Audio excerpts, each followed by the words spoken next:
Son las 3 de la madrugada y estás en Exulum.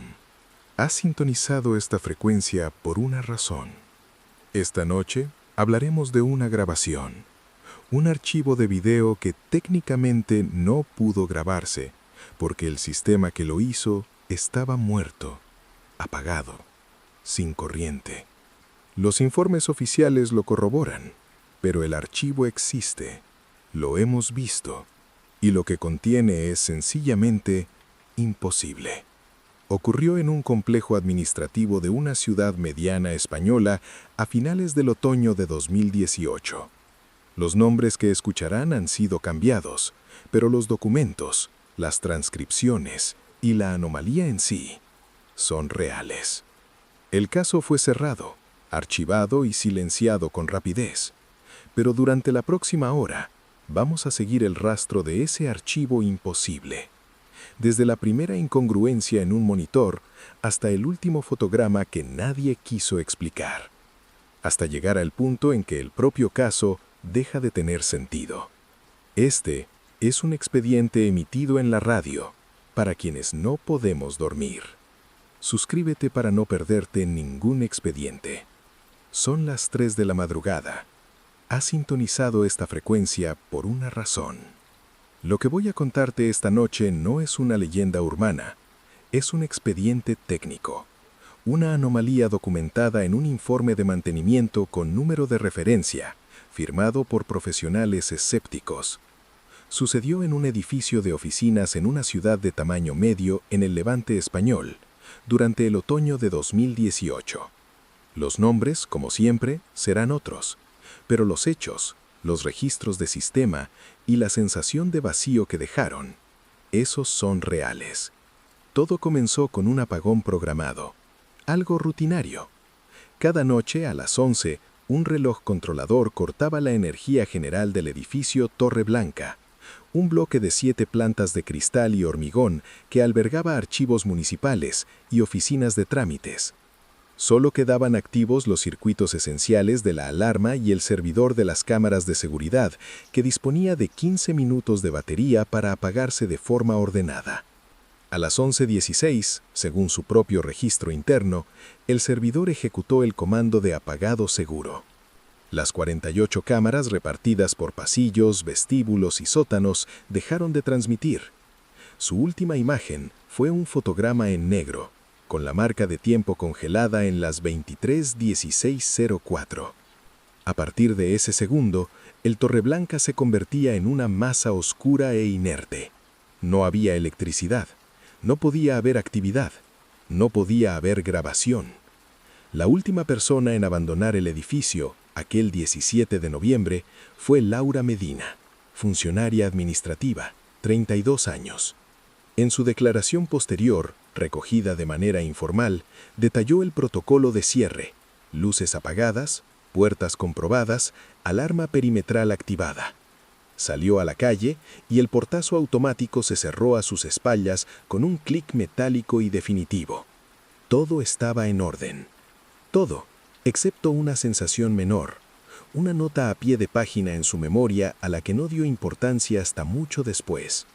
Al cruzar la calle, volvió la mirada hacia la fachada oscura. En la tercera planta, la planta de su oficina, creyó ver un parpadeo tenue. No el parpadeo de una pantalla o una lámpara, sino algo más difuso, como si la propia oscuridad titilara. Lo atribuyó al cansancio, al reflejo de un farol en el cristal, y siguió caminando. Pero a las 7 de la mañana siguiente, en una oficina de seguridad a 3 kilómetros de distancia, la rutina se quebró. Manuel Roldán, jefe de seguridad de la empresa externa que vigilaba el Torreblanca, revisaba los logs de actividad nocturna en su pantalla. Hombre metódico, de 48 años, llevaba 2 décadas en el sector. Su mundo era de protocolos, de códigos, de explicaciones lógicas para cada fallo. Al desplegar el reporte del Torreblanca, su dedo se detuvo. En la lista de eventos, después de la entrada de apagado de servidor 23:16:04, había una línea nueva, una sola. Archivo de video generado, cámara 07, pasillo tercera planta, 00 00-4722. Manuel frunció el ceño. La hora era imposible. La cámara 07, como todas, se alimentaba del servidor, y el servidor, según su propio registro interno, llevaba más de una hora muerto. Un error de software, pensó. Un glitch en la marca de tiempo. Con un clic, abrió la ruta del archivo. Allí estaba. Un fichero .mp4 de un tamaño considerable. Duración interna, 34 minutos y 12 segundos. Fecha de creación del sistema, 18 de noviembre de 00-4722. No lo abrió, no aún. Primero siguió el protocolo. Revisó el registro de energía del servidor. Confirmó el corte a las 23 horas y el apagado seguro a las 23:16. No había reactivaciones. Comprobó el estado de la alarma perimetral. No se había disparado. Todo estaba limpio, ordenado, lógico. Todo, excepto ese archivo fantasma, posado en el disco duro como una pieza de un rompecabezas de otra caja. Fue entonces cuando hizo doble clic. La pantalla se llenó con la vista en blanco y negro, gran ángulo, del pasillo de la tercera planta. Un espacio largo, con puertas de oficinas a ambos lados y un extintor al final. La hora superpuesta, 00-4722, era nítida. La imagen no era un fotograma congelado, estaba viva. Se podía ver el temblor sutil del grano digital en la penumbra. El pasillo estaba sumido en una oscuridad casi total, solo rota por el tenue, verdoso resplandor de las luces de emergencia que debían haberse apagado ya horas. Y sin embargo, allí estaban, bañando el corredor en un aura espectral, irreal. Manuel contuvo la respiración. Lo imposible ya no era una línea en un log. Lo imposible tenía textura, tenía sombras, y como comprobaría en los siguientes segundos, tenía movimiento. Porque en el segundo 32, una de las puertas, la del despacho 307, se movió. No se abrió, no hubo un giro del pomo. La puerta, simplemente, se balanceó hacia adentro unos centímetros, con una lentitud experante, como si una corriente de aire imposible la hubiera empujado, o como si alguien desde el otro lado hubiera apoyado el peso de una mano y luego la hubiera retirado. En la quietud absoluta de su oficina, con solo el zumbido del ordenador de fondo, Manuel Roldán, un hombre que no creía en fantasmas, solo en fallos del sistema, sintió por primera vez algo muy concreto. El frío y silencioso vértigo de estar mirando algo que sencillamente no podía estar ocurriendo. Y la grabación, el archivo generado en la oscuridad por una cámara sin energía, aún tenía 20 y tantos minutos por delante. Manuel Roldán no era dado a los nervios, pero una oleada de frío le subió por la espalda, nítida y física. Su mente, entrenada para buscar la falla, el cable suelto, la explicación lógica, se negaba a procesar lo que sus ojos veían. Aquello no era un glitch. Un glitch es un píxel corrupto, un salto de tiempo, una imagen congelada. Esto tenía una narrativa. Tenía la puerta del 307 balanceándose en la penumbra verdosa con una lentitud casi obscena y luego quedando quieta, como esperando. Apretó los dientes y forzó su mirada a ser analítica. Descartó la idea de un intruso al instante. La alarma perimetral no se había disparado. Los contactos magnéticos de puertas y ventanas estaban intactos. Y además, ¿qué ladrón actuaría a oscuras, sin linterna, limitándose a empujar una puerta sin entrar? No tenía sentido. Con manos que empezaban a sentir un temblor sutil, aceleró la reproducción. La escena era hipnótica en su monotonía. El pasillo vacío, el grano de la imagen temblando, el resplandor de emergencia constante. Los minutos corrían en la esquina de la pantalla. 0052, 0058, 105. Nada ocurría. Y esa nada era, de por sí, profundamente errónea. Porque en esa nada debía haber oscuridad total, no ese falso amanecer verdoso. Llegó al minuto 18. Fue entonces cuando las luces de emergencia parpadearon. No fue un fallo de energía, fue un patrón. 3 pulsos rápidos de oscuridad total, cada uno de tal vez medio segundo de duración, como un código ciego enviado a la noche. Apagado, encendido, apagado, encendido. Y en el instante del tercer y último parpadeo, en el brevísimo abismo de oscuridad entre el segundo y el tercer destello verde, Manuel lo vio. No era una sombra proyectada, no era un artefacto de compresión, era una silueta, una figura vertical, apenas más oscura que la negrura del pasillo, cerca del extintor. No tenía detalles, no tenía rostro, no parecía moverse. Solo estaba ahí, ocupando un espacio que una fracción de segundo antes y después estaba vacío. Cuando la luz se restableció, la figura había desaparecido. Manuel rebobinó, pulsó pausa en el fotograma justo del parpadeo. Solo vio píxeles negros, ruido digital. No se podía extraer una imagen, pero él lo había visto. Su cerebro, a pesar de la incredulidad, había registrado la forma, una presencia estática, observadora, en el pasillo donde nadie debería estar, en el instante en que la cámara, técnicamente muerta, parpadeaba como un párpado ciego. Dejó de ver el video. Ya había visto suficiente. La evidencia había saltado de lo imposible a lo inquietante. Su siguiente movimiento no fue de miedo, sino de profesionalidad exasperada. Esto no era un fantasma, era un fallo de seguridad crítico.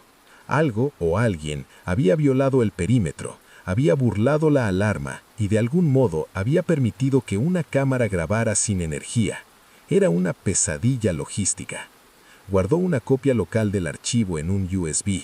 Luego, con movimientos precisos, abrió su agenda de contactos y encontró el número de David Serrano. David era el técnico externo, el especialista en sistemas de CCTV y electricidad, un escéptico aún mayor que él, si eso era posible. Si alguien podía desmontar esta anomalía y encontrar la explicación terrenal, ese era David. Marcó el número. Mientras escuchaba el tono de llamada, su mirada volvió a la pantalla, a la ventana congelada del pasillo vacío. En su mente, una pregunta empezaba a martillar, una pregunta que ya no era técnica, sino visceral.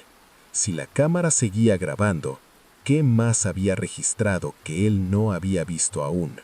La voz de David Serrano al teléfono fue un bálsamo de escepticismo profesional. Un archivo fantasma, ¿eh? Lo más probable es un error de timestamp del servidor, Manuel, o una grabación de la tarde anterior que el sistema ha etiquetado mal al volcar. Me paso esta mañana. David llegó antes del mediodía, con su maletín de herramientas y un portátil lleno de software de diagnóstico. A sus 37 años, había visto de todo. Cables cruzados, baterías ocultas, firmwares corruptos. Nunca nada que desafiara las leyes de la física. Manuel le mostró el archivo sin comentarios. David se sentó, se puso sus auriculares de técnico y con expresión impasible lo reprodujo. Observó el balanceo de la puerta, el parpadeo de las luces. Al llegar al minuto 18, su ceja se arqueó ligeramente, un gesto mínimo que en él equivalía a una exclamación de asombro. Sin decir una palabra, conectó su portátil al servidor del Torreblanca a través de una VPN segura. Durante 40 minutos solo se escuchó el tecleo rápido de sus comandos en la terminal, el zumbido de los ventiladores. Accedió a los logs del sistema operativo embebido, a los registros de energía de la placa base, a la tabla de particiones del disco. Trazó el ciclo de vida de cada byte asociado a la cámara 07. Finalmente, se reclinó en la silla y se quitó las gafas para frotarse los ojos. Su rostro, por primera vez, mostraba una perplejidad no disimulada. «Es imposible», dijo, y su tono no era de triunfo, sino de frustración. «¿Qué ves?», preguntó Manuel, acercándose. «Todo y nada». David señaló su pantalla, llena de líneas de código y tablas hexadecimales. El servidor ejecutó el comando de apagado seguro a las 23:16:04. Los discos dejaron de girar a las 23:16:07. El switch de red que alimenta a las cámaras por PoE se apagó en el mismo ciclo. La cámara 07 perdió alimentación en ese instante. No hay registros de reactivación, ni siquiera de un ping de red, hasta el arranque matutino a las 6:00. Pero el archivo está ahí, insistió Manuel, señalando el monitor. Sí, y ahí está la contradicción. David abrió otra ventana, mostrando los metadatos del archivo .mp4. Fecha de creación del sistema, 004722. Tamaño, códec, resolución, todo es consistente con una grabación normal de esta cámara. No está corrupto, no es un fragmento recuperado, es un archivo completo y aparentemente válido. ¿Puede ser un BIOS? ¿Una inyección de datos? David negó la cabeza. He revisado los hashes de integridad, los logs del firewall. No hay actividad externa, no hay modificaciones posteriores. Es como si el archivo hubiera surgido ya formado dentro del disco, en un momento en que el disco estaba en estado de hibernación profunda. Es técnicamente equivalente a que una cinta de video se grabe sola dentro de una caja sellada. El silencio se instaló en la oficina. La explicación racional se había estrellado contra un muro de datos contradictorios. David miró a Manuel, y en sus ojos, el técnico vio reflejada su propia incredulidad. «Hay una tercera posibilidad», dijo David, su voz más baja, «que haya una fuente de energía no documentada, un condensador gigante, una batería de respaldo oculta en el falso techo que nadie conoce, algo físico que mantuvo esa cámara viva media hora más». Manuel asintió, aferrándose a ese cabo lógico. «Tenemos que comprobarlo in situ». «Eso», confirmó David, cerrando su portátil con un golpe seco. «Porque si no encontramos nada, Manuel, entonces no estamos ante un fallo del sistema». Hizo una pausa, eligiendo las palabras con precisión quirúrgica. «Estamos ante un error en la realidad, y eso no entra en mi contrato de mantenimiento». Mientras recogían el equipo, el teléfono de Manuel vibró con un correo. Era la respuesta automática del sistema de control de acceso del Torreblanca a una consulta que había hecho. Mostraba el registro de la tarjeta de Laura Medina. Había salido a las 22:14:33 por la puerta principal.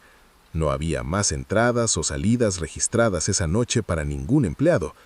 Pero justo debajo, en una línea de log del sistema de incendios, independiente del eléctrico, había una anotación automática a las 00:41:05, casi coincidiendo con el inicio de la grabación fantasma. Decía simplemente, sensor de humo, prueba de circuito, tercera planta, pasillo central, OK. Esas pruebas se realizaban por diseño una vez al día, siempre a las 10 de la mañana, nunca a las 00:41 de la madrugada. Manuel guardó el teléfono sin mencionárselo a David. Ahora tenían dos anomalías, y la segunda acababa de convertir la inexplicable grabación en un eco de algo más, algo que en la oscuridad había realizado una comprobación de rutina. El edificio Torreblanca, a la luz grisácea de la tarde, parecía desafiar cualquier noción de misterio. Era un bloque funcional, anodino. Manuel y David se presentaron al encargado de mantenimiento interno con una excusa burocrática, una revisión preventiva de los cables de fibra óptica. Una mentira pequeña, necesaria. Subieron directamente a la tercera planta. El pasillo, ahora bañado por la luz diurna que entraba por las ventanas del extremo, era irreconocible.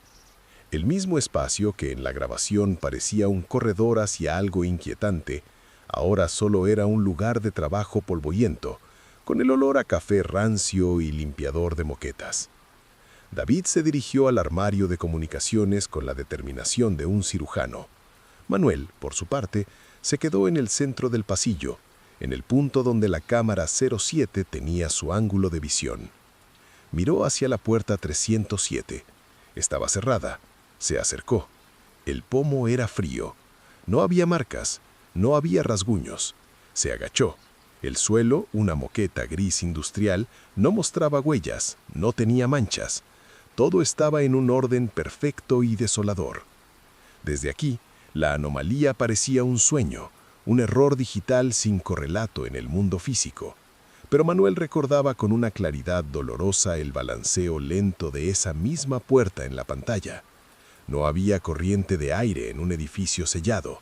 No había explicación. Desde el armario, la voz de David, hueca por el eco del metal, cortó sus pensamientos. Nada, Manuel. Absolutamente nada. Manuel se acercó. David señalaba con una linterna los enredos de cables dentro del armario. Mira, el cable azul, Ethernet, viene del switch principal y alimenta por PoE a la cámara 07. Este switch solo recibe corriente por este cable rojo, que baja directamente al servidor del sótano. No hay derivaciones, no hay fuentes ocultas. El circuito es lineal y está muerto cuando el servidor está muerto. Es física elemental. La certeza técnica de David era un muro. Manuel lo sabía, pero también sabía que la evidencia digital era igual de sólida. Se sentía atrapado en una disonancia cognitiva, una brecha entre lo que sus sentidos le decían que era real y lo que la lógica afirmaba que era imposible. El vértigo que había sentido en su oficina regresó, más hondo ahora, arraigado en la realidad concreta de ese pasillo. «Tenemos que bajar al sótano», dijo Manuel, su voz sonando más ronca de lo habitual. «Comprobar el servidor con tus instrumentos. Tiene que haber algo». David asintió, pero su expresión era la de un hombre que ya ha visto el final del camino. «Podemos bajar, pero la respuesta no va a estar en un cable suelto, Manuel». Bajaron por las escaleras de servicio, alejándose de la luz del día. La sala de calderas del sótano era un cubículo de hormigón, húmedo y frío, dominado por el zumbido bajo de un transformador y el olor a aceite y polvo. El servidor era una torre negra y anodina dentro de un rack metálico. Solo un pequeño LED verde, indicando que recibía corriente física pero estaba en estado de apagado, rompía la oscuridad. David conectó su equipo. La pantalla de diagnóstico se iluminó con líneas de texto blanco. Su dedo se deslizaba por el trackball, siguiendo secuencias de comandos. Ahí lo tienes. Log de arranque de hoy a las 6 de la mañana. Antes de eso, última entrada. Sistema apagado por orden del controlador. 23:16:04. No hay actividad de disco. No hay procesos en segundo plano. No hay transferencia de datos. Hizo una pausa y abrió la tabla de particiones. Pero aquí, mira, este inodo, este bloque de datos, corresponde a tu archivo. El sistema lo reconoce, ocupa espacio, tiene una marca de tiempo. Para el sistema el archivo existe y fue creado después de que él mismo dejara de funcionar. Manuel observaba el LED verde parpadear rítmicamente. Como un pulso, pensó, el pulso de algo en coma. David, ¿qué está pasando? El técnico se giró en su silla.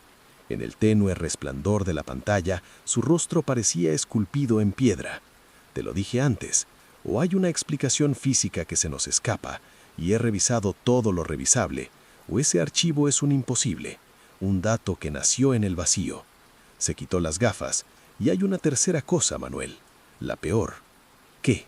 Que el archivo no sea un error, que sea exactamente lo que parece, una grabación, y que el problema no sea que la cámara grabara sin energía, sino que estuviera grabando algo que solo se manifiesta cuando no hay luz, ni ruido, ni presencia humana.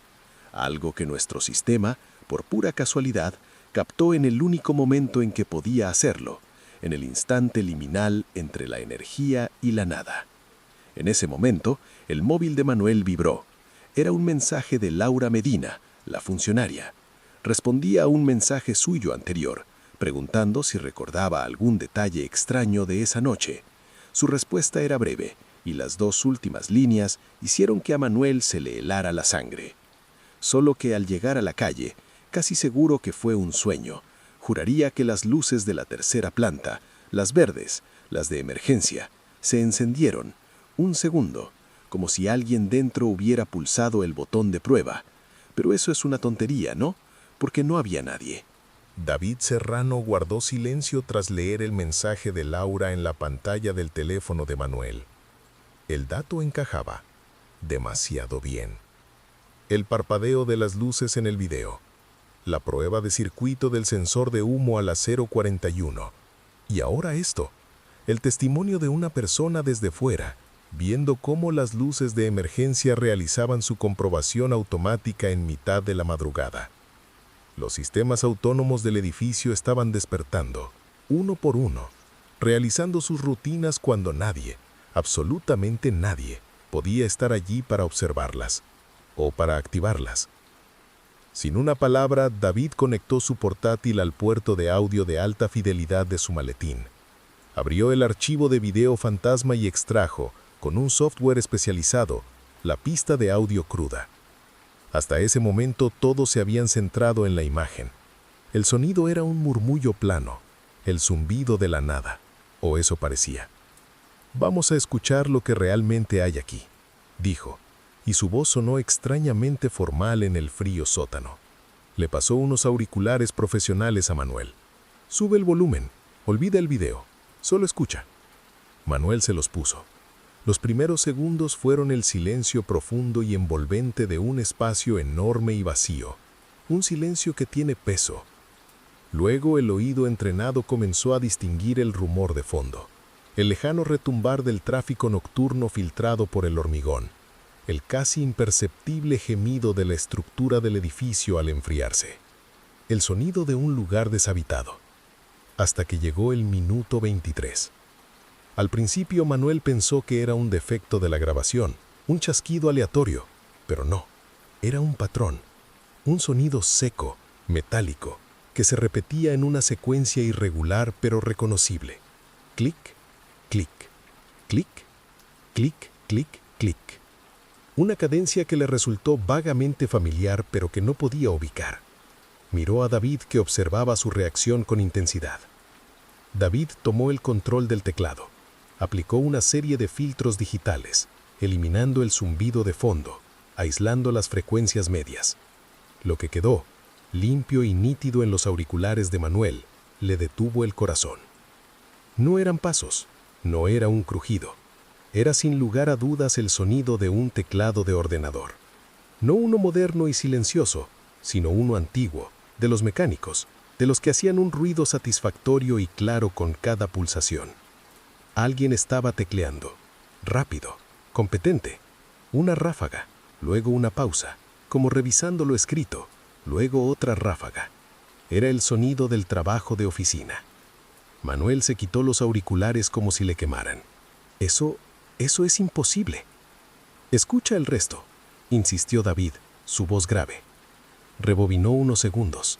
Se colocó en el minuto 18, justo en el instante del tercer parpadeo de luces en el video, cuando la silueta había aparecido. Sincronizó el audio. Ahora. Manuel volvió a ponerse los auriculares. En el instante exacto del parpadeo, el tecleado se detuvo en seco. Hubo 3 segundos de un silencio absoluto, denso como el plomo. Y entonces se escuchó otro sonido. Un sonido corto, seco, con un resorte metálico al final. ¡Shh! ¡Clic! Lo reconoció al momento. Era el sonido de una silla de oficina con ajuste neumático. El sonido específico que hace cuando alguien se levanta, cuando el pistón central se expande y el asiento sube ligeramente al liberarse el peso. El sonido fue seguido por nada. Solo el zumbido de la nada hasta el final de la grabación. David apagó el software. El sótano recuperó su silencio roto solo por el transformador. Los dos hombres se miraron. Ya no había lugar para teorías sobre baterías ocultas o fallos de firmware. La evidencia había dado un salto cualitativo, monstruoso. No solo había una imagen ambigua y un archivo con fecha imposible. Ahora había una narrativa auditiva. Alguien, o algo, con una presencia física que interactuaba con mobiliario de oficina, había estado trabajando en un ordenador que no podía estar encendido, en un edificio sin energía, a la 1 de la madrugada. Y luego se había levantado. «David», comenzó Manuel, pero las palabras se le atascaron en la garganta. El técnico cerró su portátil con un golpe seco. Su profesionalidad se había resquebrajado y en sus ojos solo quedaba un frío escalofrío. «Mi informe será técnicamente impecable», dijo, más hablando para sí mismo que para Manuel. Dirá que no hay fallo detectable en el hardware o el software, que el origen de los datos es indeterminado. Punto. «¿Y esto?», preguntó Manuel, señalando los auriculares. David lo miró. «Esto no va en ningún informe. Esto es la firma de algo que no debería existir. Y tengo la sensación, Manuel, de que si seguimos escarbando, no vamos a encontrar una respuesta. Solo vamos a encontrar más preguntas. y preguntas como estas no tienen buena respuesta. Recogió sus herramientas con movimientos rápidos, casi bruscos. La investigación técnica había terminado. Había chocado contra un muro que no era de ladrillo, sino de puro significado. Y al otro lado de ese muro, en la oscuridad del pasillo de la tercera planta, algo se había levantado de su silla y se había quedado quieto escuchando el mismo silencio que ahora los envolvía a ellos. Capítulo 6. La evidencia que nadie quiere reconocer. La fuga de David Serrano del sótano no fue precipitada, pero sí definitiva. Con un «aquí no puedo ayudarte más, Manuel», recogió su equipo y se fue. La anomalía había dejado de ser un rompecabezas técnico para convertirse en una mancha de irrealidad que contaminaba todo lo que tocaba. Manuel se quedó solo en la sala de calderas, el zumbido del transformador ahora sonando como el latido de algo enorme y dormido bajo el edificio. Subió de nuevo a la tercera planta. El pasillo diurno había perdido su inocencia. Cada puerta, cada extintor, cada baldosa del suelo parecía cargada de un significado oculto y amenazante.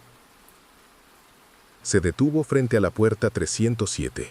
Introdujo la llave maestra que el encargado le había facilitado, con una excusa sobre revisar el cableado telefónico. El pomo giró con un clic sordo. La oficina 307 era un cubículo estándar, un escritorio liso, una silla de oficina con ruedas, un armario archivador, una pantalla de ordenador apagada. Nada fuera de lo común. Pero Manuel no buscaba lo extraordinario, buscaba la confirmación de lo imposible que el audio le había gritado al oído. Se acercó a la silla. Era un modelo común, con asiento de tela gris y el mecanismo neumático de ajuste de altura. Sin pensarlo, se sentó. El asiento cedió bajo su peso con un suave shh. Luego, poniendo las manos en el borde del escritorio, se impulsó para levantarse. Shh, clic. El sonido fue idéntico, exacto. El sonido del archivo de audio, cristalino en su memoria, resonó en el espacio real de la oficina. Una prueba física, mundana, que validaba la evidencia espectral. Alguien se había levantado de esta silla, en esta habitación, en medio de la oscuridad y el silencio absolutos de esa madrugada. Su mirada se desplazó hacia el teclado, un modelo moderno y silencioso de membrana. No era el teclado mecánico del audio. Pero debajo del escritorio, arrinconado, vio una caja de cartón con material antiguo. Dentro, entre carpetas polvorientas, había un teclado viejo, beige, con las teclas gastadas. Un modelo IBM compatible de los 90. Lo conectó por un impulso irracional a una toma USB a través de un adaptador. No se encendió, claro. La oficina no tenía corriente. Pero Manuel pulsó la tecla Enter. El clic metálico, satisfactorio, seco, resonó en la oficina silenciosa. Era el sonido. El sonido. Se quedó helado. No era una coincidencia. Era una correspondencia perfecta y aterradora. La grabación no solo había captado un sonido genérico, había captado ese sonido específico, el de este teclado obsoleto guardado en una caja en esta oficina. La precisión era abrumadora, demasiado precisa para ser un artefacto aleatorio del audio. Estaba escuchando los ecos de una acción concreta realizada con objetos concretos que ahora tenía delante. Salió de la oficina 307, cerró la puerta y se apoyó en la pared opuesta respirando hondo. La lógica se desmoronaba. Tenía dos opciones: aceptar que había grabado, en un archivo técnicamente imposible, la evidencia de una presencia que interactuaba con objetos específicos de una habitación en un momento de inactividad total, o volverse loco. Su teléfono vibró. Era un correo de la institución propietaria, en respuesta a su informe preliminar. Lo abrió con los dedos fríos. El mensaje era corto, profesional y gélido. Señor Roldán, hemos recibido su comunicación. Agradecemos su diligencia. Tras consultar con nuestros equipos técnicos internos, no encontramos base para sustentar la anomalía reportada. El sistema eléctrico y de seguridad del edificio Torreblanca funciona dentro de los parámetros normativos. Consideramos el asunto de la grabación como un error de buffer o timestamp del sistema de videovigilancia, un fenómeno documentado. No procede abrir ninguna investigación adicional. Queda el expediente cerrado. Atentamente, Carmen Villalobos. Leía las líneas una y otra vez. Error de buffer. Fenómeno documentado. Palabras huecas que intentaban cubrir con la losa de la burocracia el agujero negro que se abría en la realidad. Pero lo que más le llamó la atención fue un detalle casi oculto. El correo tenía una marca de hora de envío, 13:30 horas. Pero al final, en letra más pequeña, el cliente de correo mostraba la hora de creación del borrador, 02:42:18 de la madrugada anterior. La misma madrugada del archivo fantasma. Carmen Villalobos había redactado, o al menos había abierto el borrador de este correo de cierre, casi a la misma hora en que, en la tercera planta de este mismo edificio, algo se levantaba de una silla tras dejar de teclear en un teclado antiguo. Manuel alzó la mirada del teléfono y miró el largo pasillo vacío. La sensación no era de estar solo, era de ser observado por algo que no solo habitaba la oscuridad, sino que también parecía conocer y anticipar los movimientos de la luz, de la burocracia, de la negación. El caso estaba cerrado oficialmente. Pero en el silencio cargado del pasillo, Manuel Roldán supo con una certeza que le heló la médula que lo que fuera que hubiera aquí apenas estaba empezando. La frialdad del correo de Carmen Villalobos no logró calmar el fuego de la contradicción que ardía dentro de Manuel. El cierre oficial era tan limpio, tan definitivo, que resultaba obsceno. Era como tapar la boca de un pozo con un papel de seda. Y ese detalle de la hora del borrador, 00:42:18, era una firma en el margen, una nota al pie que decía: «Esto no es lo que parece». Decidió no enfrentarse directamente a Villalobos. En su lugar, hizo lo que cualquier buen investigador hace cuando se topa con un muro. Busca una grieta. Y la grieta tenía nombre: Laura Medina. La citó, no en una cafetería esta vez, sino en un banco de un parque alejado del Torreblanca. A la luz del atardecer, Laura parecía más frágil, los ojos con ojeras marcadas. Había algo en su expresión, una tensión nueva, que no estaba allí en su primer encuentro. «Sabe que me llamaron de Recursos Humanos, ¿verdad?», dijo, sin preámbulos, retorciendo una servilleta de papel. «La señora Villalobos, personalmente, me preguntó por nuestra conversación. Dijo que escuchemos rumores infundados puede crear un clima laboral negativo». Manuel asintió, no sorprendido.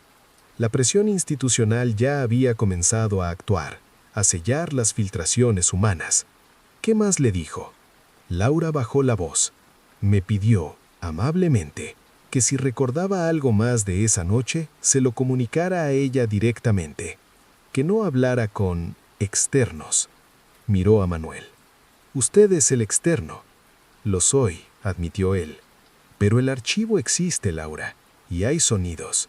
Sonidos de teclado, de una silla, en su planta. Ella palideció ligeramente, pero no pareció sorprendida. Tragó saliva. Desde esa noche no duermo bien. No es solo lo que vi o creí ver, es otras cosas. ¿Qué cosas? Miró alrededor, asegurándose de que nadie estuviera en earshot. Cosas pequeñas, tontas. Llego por la mañana y mi escritorio no está exactamente como lo dejé. La silla a una altura distinta. El teclado numérico desactivado, cuando yo siempre lo dejo activado. Una vez, la fotocopiadora de la tercera planta estaba encendida y caliente a primera hora, como si hubiera estado imprimiendo toda la noche. La apagué y tenía un código de error en la pantalla. Memoria de trabajos llena. Pero no había ningún papel impreso en la bandeja. Cada ejemplo era mundano, explicable individualmente por la limpieza nocturna, por un compañero despistado, pero en conjunto formaban un patrón de actividad residual, de pequeñas alteraciones en el orden establecido, que solo ocurrían en la tercera planta y solo se notaban por la mañana. ¿Ha hablado de esto con alguien más?, preguntó Manuel. ¿Y decir qué? ¿Que el edificio trabaja solo por las noches? Soltó una risa amarga. Me tomarían por loca, como casi me tomo yo. Hizo una pausa. Pero hay una cosa más, algo que no le conté a nadie, ni siquiera en el primer correo. Manuel contuvo la respiración. El sonido del fax, murmuró Laura. Usted me preguntó por él. Dije que lo oí desde fuera, pero no fue exactamente así. Sus dedos retorcieron la servilleta hasta hacerla trizas. Esa noche, cuando salí, el fax de la 309 no solo sonó, recibió algo. Lo vi a través del cristal de la puerta, que tiene una rendija. La luz roja de recepción parpadeaba, y la máquina empezó a imprimir. Se veía el papel saliendo, muy lento, pero no había nadie dentro para recogerlo. Manuel sintió un escalofrío que le recorrió la columna. La actividad no era aleatoria, tenía un propósito. Alguien o algo estaba trabajando, tecleando informes, enviando faxes, usando la fotocopiadora. ¿Qué hizo?, preguntó Manuel. Me fui, confesó Laura con un tono de vergüenza. Me dio mucho miedo. ¿Qué iba a encontrar? ¿Un fax de nadie para nadie? Al día siguiente, a primera hora, fui a la 309. El fax estaba apagado. No había ningún papel en la bandeja de salida. No había nada. Pregunté discretamente al de contabilidad si había recibido algo tarde. Me miró raro y dijo que no, que el fax solo lo usa él por las mañanas. Así que la evidencia física también se borraba. Solo quedaban los testigos, sus memorias incómodas y un archivo digital imposible de eliminar por completo, porque nadie entendía cómo había llegado allí. Manuel la dejó en el parque, con la promesa de no mencionar su nombre. Al caminar de regreso, las piezas giraban en su mente, formando una imagen cada vez más nítida y aterradora. No se trataba de un fenómeno puntual. Era una presencia rutinaria, metódica. Una presencia que realizaba las tareas administrativas del edificio cuando los humanos se iban. Una presencia que los sistemas automáticos reconocían y con la que interactuaban, activando pruebas de circuito y recibiendo faxes. Y una presencia que ahora, a través del archivo fantasma, había dejado una prueba irrefutable de su existencia, acción. La contradicción ya no era entre un archivo y un registro eléctrico. Era más profunda. Era entre la realidad oficial, ordenada y negada por Carmen Villalobos, y la realidad subterránea, lógica en su propia locura, que se desarrollaba en el Torreblanca cada noche. Dos realidades paralelas que no podían tocarse, so pena de que todo se desmoronara. Y Manuel se dio cuenta de que él ahora estaba atrapado en el espacio angosto entre ambas. Su siguiente paso no podía ser técnico, ni testimonial.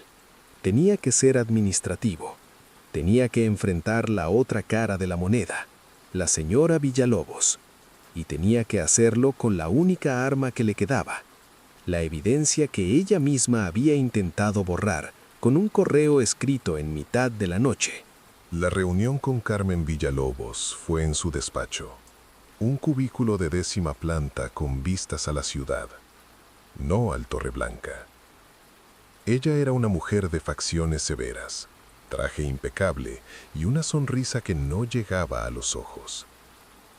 Escuchó a Manuel en silencio mientras él, omitiendo los detalles más inquietantes, exponía las discrepancias técnicas persistentes y mencionaba el testimonio anónimo del fax y las anomalías en las oficinas.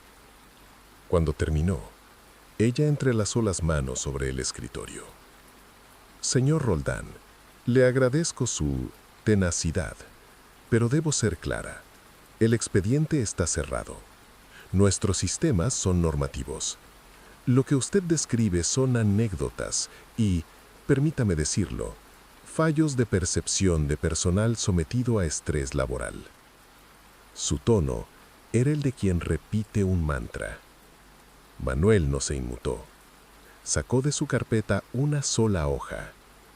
Era una captura de pantalla ampliada de un detalle del archivo de video, del minuto 18, justo en el tercer parpadeo. No se veía la silueta claramente, pero sí una mancha de píxeles oscuros que rompía el patrón de la pared, junto al extintor. Y al lado, otra captura. El log del sistema de incendios mostrando la prueba de circuito a las 004105.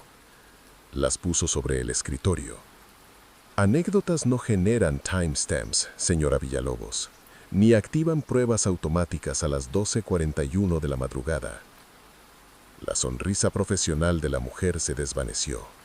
No mostró sorpresa, sino algo más peligroso, un reconocimiento frío. Miró las impresiones, luego a Manuel. ¿Qué es lo que quiere? La verdad, dijo él, aunque sea una verdad incómoda. ¿Qué pasa en el Torreblanca por las noches? Carmen Villalobos se levantó y fue hacia la ventana. Durante un largo minuto, solo se oyó el zumbido del aire acondicionado.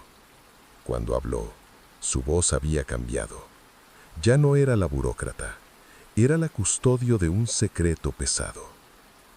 El Torreblanca, comenzó, sin volverse, se construyó sobre los cimientos del antiguo archivo provincial, que se incendió en 1978. Se perdió todo, toda la memoria administrativa de una provincia, décadas de expedientes, desaparecieron. Hizo una pausa. O eso se dijo. La verdad es que se perdieron los originales en papel. Pero en los meses previos al incendio, se había iniciado un proyecto piloto, secreto, de digitalización. Un sistema primitivo, basado en cintas magnéticas y terminales. Un sistema que, por error de diseño o por algo más, no se alimentaba de la red general. Tenía su propia fuente, un generador de respaldo enterrado, pensado para preservar los datos ante cualquier catástrofe. Manuel sintió que el suelo se movía bajo sus pies. ¿Ese sistema sobrevivió? Carmen Villalobos asintió lentamente. El incendio no lo alcanzó. Quedó ahí abajo, inactivo pero intacto, olvidado en los planos cuando se construyó el Torreblanca encima. Hasta que hace unos años, durante unas obras, se encontró. Una sala sellada, con los terminales, las cintas y el generador, aún funcional con un combustible de larga duración que nadie entendió. ¿Y? Preguntó Manuel, aunque ya temía la respuesta. Y se decidió no tocarlo. Era una reliquia, un fósil tecnológico sin interés. Se volvió a sellar. Finalmente se volvió hacia él. Su rostro estaba pálido. Pero según los informes que yo misma he visto y que están clasificados, ese sistema antiguo no está inactivo, señor Roldán. Se reactiva cíclicamente. Realiza comprobaciones de integridad de sus cintas, revisa índices y aparentemente sigue trabajando. ¿Trabajando en qué? La voz de Manuel era un hilo. En digitalizar los archivos que se quemaron, susurró Villalobos. Los archivos que, para ese sistema, nunca llegaron a quemarse, porque él se desconectó del mundo antes del incendio. Su realidad es un bucle de 1978, y cuando se activa, busca los periféricos de su época para volcar datos, terminales, impresoras de línea. Hizo una pausa dramática. Fax. Y tal vez manda señales a través del cableado antiguo, buscando monitores, buscando cámaras. Manuel comprendió. La grabación no era una cámara grabando sin energía, era algo peor. Era un sistema muerto hace años, enterrado bajo el edificio, inyectando su salida de datos en los circuitos modernos, usando el cableado como nervios fantasma, buscando ojos para ver, buscando mostrar su trabajo eterno e inútil. Esa silueta en el video, dijo casi sin aliento. Villalobos lo miró fijamente, y en sus ojos había un miedo auténtico, antiguo. No es una persona, señor Roldán. Es un cursor. El cursor parpadeante de un terminal de 1978, proyectándose en una cámara de 2018. Y el tecleado que oyó es el sonido de ese sistema, todavía intentando salvar una memoria que el mundo ya ha olvidado que existió. El terror no estaba en un fantasma, sino en una máquina atrapada en el tiempo, ejecutando su tarea infinita en la oscuridad, y cuya señal ahora se filtraba al mundo de los vivos, fría, lógica y absolutamente desprovista de alma. La revelación de Carmen Villalobos no trajo alivio, solo un terror de un orden distinto, más profundo y metálico. No era una entidad, era un eco, un programa atrapado en un bucle perpetuo, buscando desesperadamente una salida que ya no existía. Eso, de algún modo, era peor. Un fantasma podía ser irracional, caprichoso, pero un sistema ejecutando una tarea infinita era imparable, lógico, y su lógica estaba contaminando el presente. Villalobos accedió, no por cooperación, sino por miedo a una filtración mayor, a mostrarle el único informe técnico interno que no había sido destruido. Un documento escueto, fechado 3 años atrás, titulado Anomalías de interferencia en cableado estructurado, Torreblanca. Lo firmaba un técnico de telecomunicaciones ya jubilado. En él se describían pulsos de datos de baja frecuencia detectados en los cables de red, siempre entre la medianoche y las 4 a.m., con un patrón repetitivo y no aleatorio, reminiscente de protocolos de transmisión serial obsoletos, EG RS-232. La recomendación del técnico había sido tajante: aislamiento eléctrico completo del subsuelo o sustitución de toda la red. La recomendación fue archivada bajo coste prohibitivo. En una nota manuscrita al margen, con una letra que Manuel reconoció como la de Villalobos, decía: no actuar. Cualquier intervención podría forzar una migración de la señal a sistemas críticos. Contener es la única opción. Contener, no resolver, ignorar, dejar que la máquina sepultada siguiera su trabajo en la oscuridad, rezando para que nunca encontrara una manera mejor de manifestarse. El archivo fantasma de la cámara 07 era una prueba de que la contención estaba fallando. El sistema había encontrado o creado un puente. ¿Dónde está la sala?, preguntó Manuel, su voz un susurro ronco en el despacho silencioso. Villalobos negó con la cabeza con vehemencia. Esa información no existe. Los planos fueron modificados. Incluso yo lo ignoro. Y debe seguir así.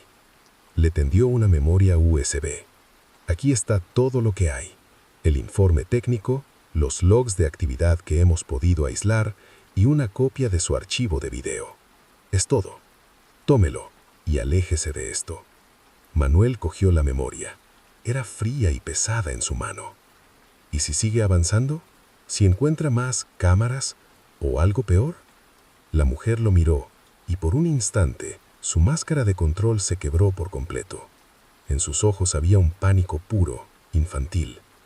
Entonces dejará de ser una anomalía de cableado, señor Roldán. Entonces se convertirá en un incidente, y los incidentes se tratan de otra manera. No necesitó explicar qué quería decir. Había una violencia implícita en sus palabras, la violencia fría de quienes borran lo que no pueden entender. Manuel salió del despacho sintiendo que la memoria USB le quemaba el bolsillo. Esa noche, en su casa, con las persianas bajadas, conectó el dispositivo a un ordenador antiguo, no conectado a Internet. Abrió la carpeta. Estaba todo lo que Villalobos había dicho, y algo más. Un archivo de audio, sin etiqueta, con una fecha de hace 2 años. Lo abrió. Al principio solo había estática, el crepitar blanco de una cinta mal conservada. Luego una voz, metálica, plana, generada por un sintetizador de voz primitivo, como el de aquellos primeros lectores de pantalla. No decía palabras, recitaba números, una secuencia interminable. 1, 4, 7, 2, 0, 3, 9, 5, 8, 6, 1, 4, 7, 2. Un bucle. El sonido de una máquina contando, clasificando, indexando en la nada. Pero en el minuto 3 de la grabación, la secuencia se detuvo. Hubo un silencio de casi 10 segundos, solo roto por el crepitar de la cinta. Y entonces, la voz sintética habló con la misma cadencia monótona, pero esta vez formando una frase. Una sola frase, que se repitió 2 veces antes de que la secuencia numérica recomenzara. El archivo número 47 está incompleto. Se requiere operador. Manuel detuvo la reproducción. El aire de la habitación pareció volverse más denso, más frío. Se requiere operador. No era solo un sistema ejecutándose. Era un sistema que había detectado un error en su tarea infinita, un hueco, y estaba pidiendo ayuda. Había estado pidiendo ayuda en la oscuridad durante años. Y ahora con el archivo de la cámara 07, tal vez había encontrado una manera de llegar a ese operador, de mostrarlo, de señalarlo. La silueta cursor, el tecleado, ¿eran una llamada de atención? Miró hacia la ventana, hacia la mancha de oscuridad en la distancia donde estaría el Torreblanca.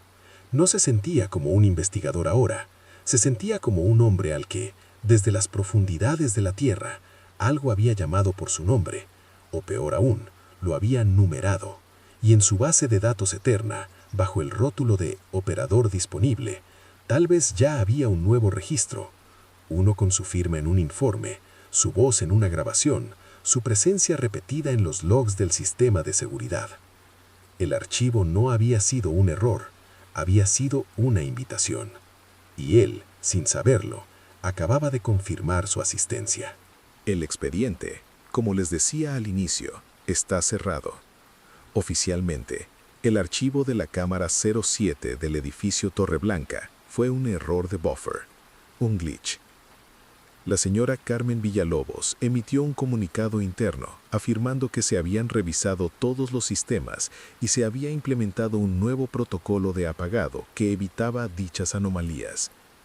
Manuel Roldán fue transferido a otra cuenta, lejos del Torreblanca. David Serrano borró toda copia del archivo de sus equipos y recomienda no hablar del asunto. Laura Medina pidió una excedencia por estrés laboral y, según los últimos rumores, se ha mudado a otra ciudad. El caso, repito, está cerrado. Pero la memoria USB que ella me dio, la que contenía el informe clasificado y la grabación de la voz sintética, tenía algo más. Algo que ni siquiera la señora Villalobos parecía saber. Un directorio oculto. Dentro, un único archivo de video, muy corto, de apenas 5 segundos, sin marca de tiempo, sin metadatos. Es la toma de la cámara 07, del pasillo de la tercera planta, pero no es de esa madrugada de noviembre. La moqueta parece más nueva, la puerta del 307 tiene un cartel diferente, y la hora superpuesta, borrosa pero legible, es de hace exactamente 30 años, una fecha de 1994. La imagen es en blanco y negro, grano grueso. El pasillo está bien iluminado, de día, y hay una persona, de espaldas, caminando hacia el extremo donde está el extintor. Lleva un traje de corte antiguo, no se le ve la cara. En el segundo 3, la persona se detiene, justo donde en mi grabación aparecía la silueta cursor. Se gira lentamente, como si alguien lo hubiera llamado. No llega a girar del todo, solo un perfil, pero es suficiente para ver con una claridad que me dejó sin aliento, que es Manuel Roldán. Un Manuel Roldán mucho más joven, con más pelo, pero inconfundiblemente él. Él, que en 1994 tendría 18 años y que jamás en su vida había pisado el edificio Torreblanca, construido en 2001. En el segundo cuadro, la imagen de Manuel 1994 parpadea, se descompone en píxeles y por un fotograma, menos de una treintava de segundo, es reemplazada. Por un instante infinitesimal se ve la misma toma, el mismo pasillo, pero en la oscuridad verdosa de la madrugada de 2018. Y en esa oscuridad, de pie en el mismo punto, no está la silueta oscura. Estoy yo, Javier Morales, sentado aquí, en este estudio, frente al micrófono, con los auriculares puestos, la boca entreabierta, los ojos fijos en algo fuera de campo, con una expresión de horror absoluto. Luego, la grabación salta de vuelta a 1994, al pasillo vacío, y se corta. He revisado ese fotograma, ese instante en el que aparezco miles de veces. No es un montaje, no es un reflejo. El ángulo es exacto, el grano de la imagen de 2018 se superpone perfectamente. Es como si por una fractura en el tiempo, dos grabaciones imposibles se hubieran soldado, una del pasado que no debería existir, y una del futuro que aún no ha ocurrido, o que está ocurriendo ahora mismo, porque la ropa que llevo en ese fotograma es la que llevo puesta en este preciso instante. El vaso de agua a mi izquierda está en el mismo sitio. El horror en mi cara es el que siento ahora al contárselo. El sistema enterrado no solo está digitalizando archivos quemados, no solo está llamando a un operador, está indexando realidades, está tomando instantáneas de lo que fue, de lo que es y de lo que será, y las está archivando en su memoria infinita. Y ha encontrado un hilo conductor, un punto de anclaje que se repite en su base de datos. Ese punto del pasillo, cerca del extintor, un lugar donde las líneas del tiempo se doblan y se tocan. Manuel Roldán en 1994. Yo, ahora. ¿Quién más? ¿Laura Medina en qué año? ¿David Serrano? ¿Usted? El caso está cerrado, el edificio sigue en pie, la noche sigue siendo profunda. Pero escuche con atención, porque esto es lo último que diré al respecto, y necesito que lo entienda. Cuando la señora Villalobos dijo que cualquier intervención podría forzar una migración de la señal, se equivocaba. La migración ya ocurrió. La señal no saltó a otro cable, saltó a nosotros, a los que hemos visto el archivo, a los que hemos escuchado el tecleado, a los que sabemos. Somos ahora los nuevos periféricos, los terminales de carne y hueso de una máquina que sueña con archivos bajo la tierra.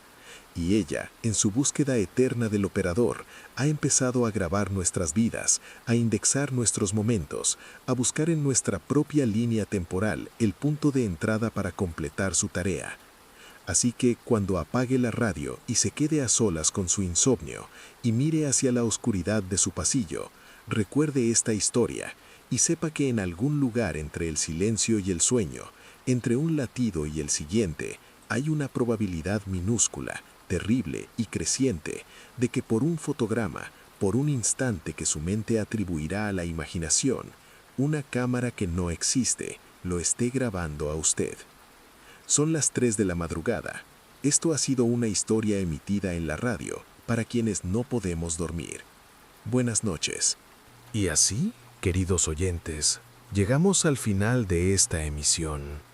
Si la historia del Torreblanca ha resonado en su oscuridad, si ha hecho que las sombras de su propia casa se lean de otra manera, entonces ha cumplido su propósito.